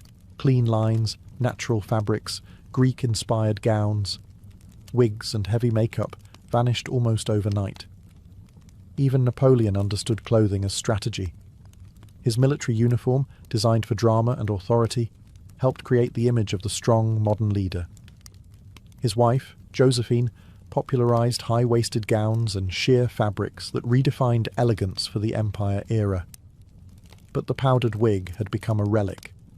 Fashion had shifted from flaunting wealth to redefining identity. The revolution didn't just change who ruled France, it changed what people wore to survive it. The 19th century roared in on the hiss of steam engines and the hum of textile looms. The Industrial Revolution didn't just change how people worked, it changed how people dressed. Suddenly, clothing wasn't reserved for aristocrats and royalty. Machines could spin, dye, and stitch fabric faster than human hands ever could. Mass production meant lower prices, more availability, and for the first time in history, fashion began to trickle down. But even as manufacturing modernized, style remained rooted in spectacle. Women's fashion took on volume, dramatic, sweeping, and almost absurd. The invention of the crinoline, a cage-like steel frame worn beneath skirts, allowed women to wear dresses that ballooned outward like open umbrellas. Some reached 6 feet in diameter, forcing women to move sideways through doors and practically orbit in ballroom circles. The message was clear. If you could wear a dress that prevented work, walking, or even sitting comfortably, you were probably wealthy enough not to care. Meanwhile, corsets tightened even further, shaping waists into wasp-like proportions. The ideal woman became a fragile hourglass, floating on a sea of silk, lace, and tulle. Fashion was both a prison and a pedestal. For men, fashion settled into sharp, sober lines. Tailcoats, waistcoats, top hats, the uniform of the respectable gentleman. It was during this time that the modern suit began to take form. Clean, restrained, professional, dignified without being flashy. But beneath the surface, new trends were stirring. Department stores sprang up in cities, offering ready-made clothes to a growing middle class. Fashion magazines like Godey's Lady's Book and La Belle Assemblée began shaping tastes. And with photography emerging, people could now see what fashion looked like far beyond their village. The rise of the sewing machine in the 1850s brought yet another shift, not just in production, but in personal creativity. Home sewing patterns became popular, style became accessible. Fashion was no longer just for the elite, it was becoming a tool for expression. Even Queen Victoria had an impact, popularising white wedding dresses, mourning black, and modesty as fashion. In this new industrial world, clothes no longer just reflected identity. They were now building it, one stitch at a time. As the 20th century dawned, fashion stood at a crossroads, torn between the corseted elegance of the past and the liberation roaring in with the future. Then came World War I, and everything changed. With men off to battle, women stepped into factories, fields, and offices. The corset, once a daily ritual, became impractical, even dangerous. Skirts shortened, fabrics lightened, practicality became patriotic. Women in uniforms, trousers, and simple tailored coats began to rewrite the definition of femininity. After the war, they weren't ready to go back. The 1920s ushered in a new archetype, the flapper. She wore drop-waist dresses, bobbed her hair, painted her lips red, and danced in speakeasies with a cigarette holder in one hand and rebellion in the other. Her dresses shimmered with fringe and beads, her knees scandalized society, and her confidence defied generations of restraint. This was fashion as freedom, as refusal. Meanwhile, the men of the Jazz Age embraced sharp suits, wide-legged trousers, slicked-back hair, and Oxford shoes. Hollywood helped glamorize this image, on screen and off. Stars like Greta Garbo and Clark Gable set trends that audiences across the world followed. Then came the crash. The Great Depression of the 1930s forced fashion back toward conservatism. Hemlines dropped, colours dulled. People mended instead of buying. Style didn't disappear, it adapted. Old garments were reworked, flour sacks turned into dresses, and movie stars became style icons of hope amid economic despair. When World War II struck, fashion became a battlefield of its own. Materials were rationed, skirts became shorter, jackets boxier, fabrics stiffer. In the US, the government issued L-85 regulations, dictating how much cloth could be used in civilian clothing. Nylon, once used for stockings, was redirected for parachutes. Women in Europe wore utility clothing, efficient, minimalist, and often uniform-like. Men returned to service dress and battle dress. Yet out of these limits came innovation. Women wore slacks more frequently. Shoulder pads added structure. Fashion designers like Elsa Schiaparelli introduced surreal elements, thumbing their nose at the austerity. In the face of global conflict, fashion became more than style. It became resilience. A signal to the world that even in chaos, we still choose who we are and what we wear to survive. The world emerged from World War II battered but hungry for beauty. And in 1947, French designer Christian Dior gave it just that. He called it the new look.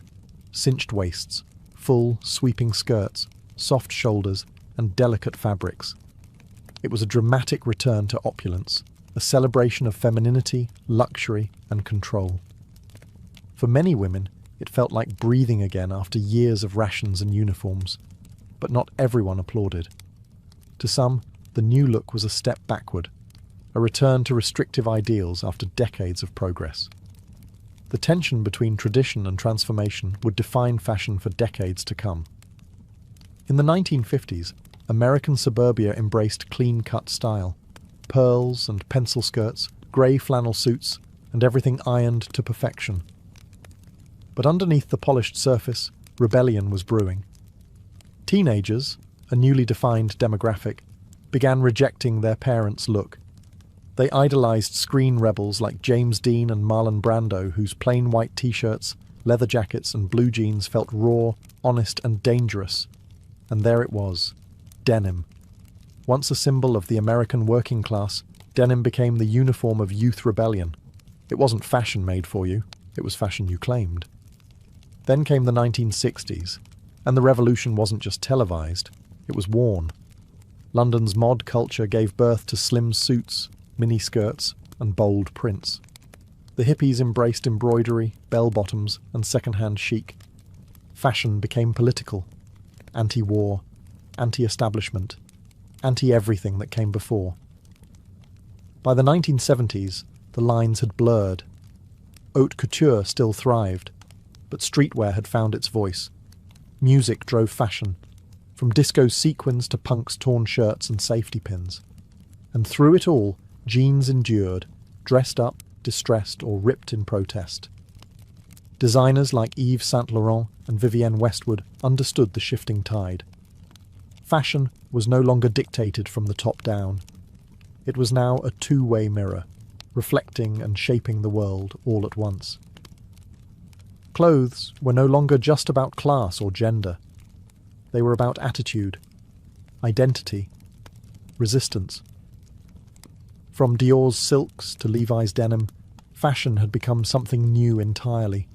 Not just what you wore, but who you were. As the 20th century ended, fashion shed its final skin. It stopped asking, what should we wear? And started asking, who are we? The 21st century began with a new energy, one driven by identity, diversity, and the rise of the digital age. Fashion was no longer ruled by seasonal trends whispered in the halls of Paris and Milan. Now it pulsed through Instagram, TikTok, and street corners in Seoul, Nairobi, and New York. Trends were global and instant. A teenager with a smartphone could spark a movement faster than a runway ever could. The rise of fast fashion made style more accessible than ever before. Brands like Zara, H&M, and Forever 21 churned out catwalk-inspired clothes at lightning speed. But it came with a cost. Environmental damage, exploitative labour, and a growing awareness of fashion's dark side. In response, sustainability became a new standard. Designers started rethinking materials, waste, and responsibility. Thrift stores surged. Upcycling became cool. Capsule wardrobes and buy less, choose well became mantras. But the real revolution? It was representation. For decades, fashion favoured one body type, one skin tone, one ideal. But now, the industry is changing. Designers are casting models of all races, sizes, genders, and abilities. Runways feature hijabs, wheelchairs, vitiligo, and drag. What once existed on the margins now walks center stage. Fashion became a battleground for cultural conversations. Think Black Lives Matter slogans on couture gowns, pride parades with high heels and glitter as protest armor. Indigenous designers reclaiming traditional patterns as a statement of survival. Gender, no longer a cage.